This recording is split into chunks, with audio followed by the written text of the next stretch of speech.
we put together this Congress in order to join forces and gather all the different elements that are opposing Zionism. First of all, it was initiated by those of us who are among the privileged group, those that the Zionist state claims to speak on our behalf, in our name, and along with us, obviously, the Palestinian partners and the many allies from around the world. And it is beautiful to see this congregation of people coming from all over the world, united in the struggle against Zionism. And this is not just a gathering to discuss what Zionism is or is not about. It is not only about our views of Zionism, but also about taking practical steps in order to have a clear front against Zionism, in order to eventually abolish Zionism. So, and this is really important in any case, and especially so these days when we have a full-on genocide, and just recently Israel also attacking Iran and other countries.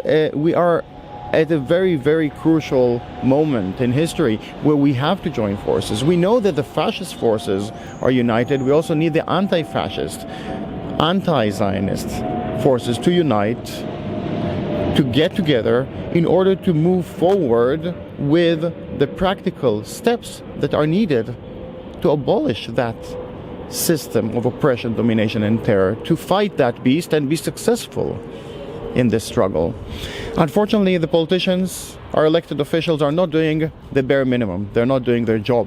So it is up to us, the people. And we have the millions and millions on our side. Okay, they have the bombs, we have the hearts. They have the weapons, we have the people. And this is what it is about. But we are not defeatist, on the contrary. We are united in a very clear and resolute statement and action that is crucial now, that is absolutely needed to be able to take the next steps forward. Now, it's just a weekend. We will not solve everything over a weekend, but it is a very important step, hopefully, in the right direction. And we are taking also the inspiration from other struggles in the past.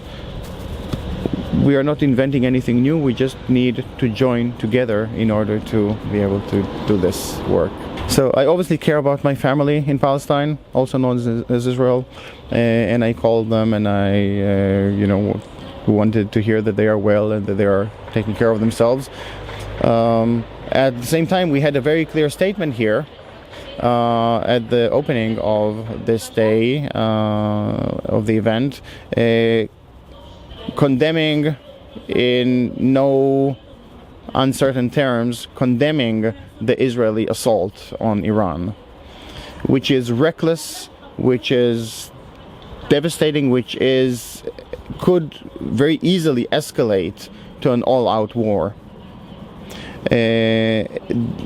This has to be stopped. And we should not accept anything other than the immediate cessation of the genocide and the immediate stop of this assault that is totally backed by the powers, by the West. It is totally backed by the US and the UK, etc. And we have to stand very clearly against that. So it was important for us to make a clear statement at the opening of today's discussions that we are also united against in our condemnation of the Israeli assault on Iran. There is a really great feeling here in the room.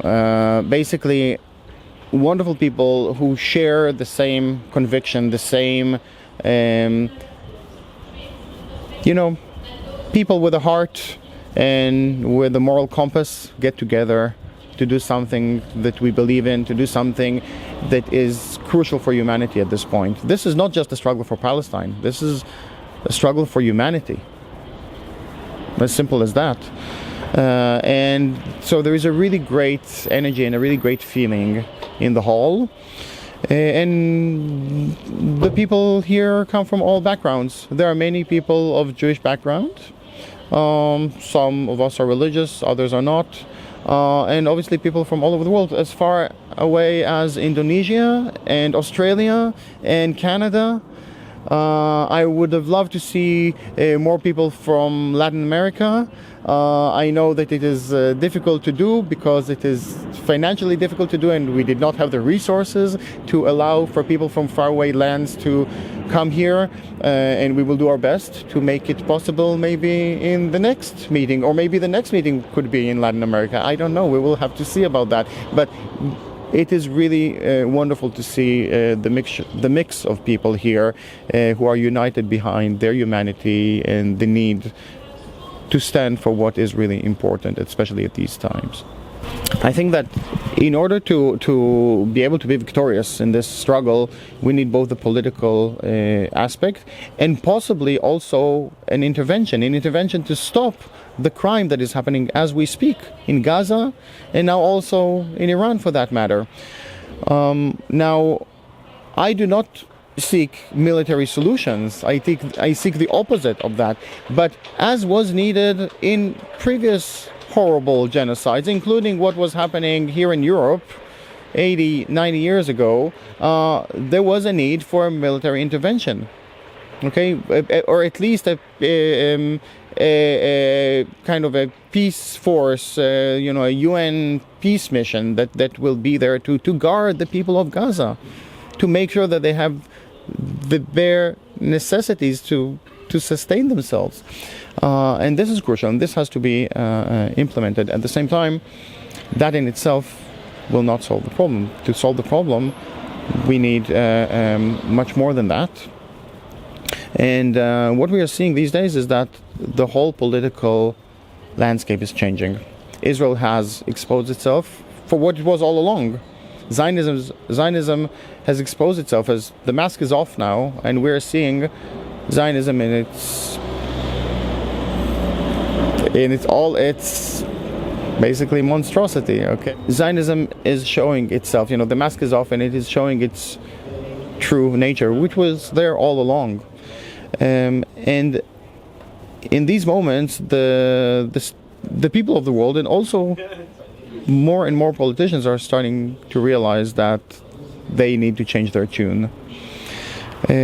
But we have to bring this change sooner rather than later. We don't have time to waste. Definitely, the people in Gaza do not have the time to waste. And I think that, at the very least, what I would like to see as an achievement of this Congress is that we are able to expedite the change, to bring this change a little bit sooner rather than later.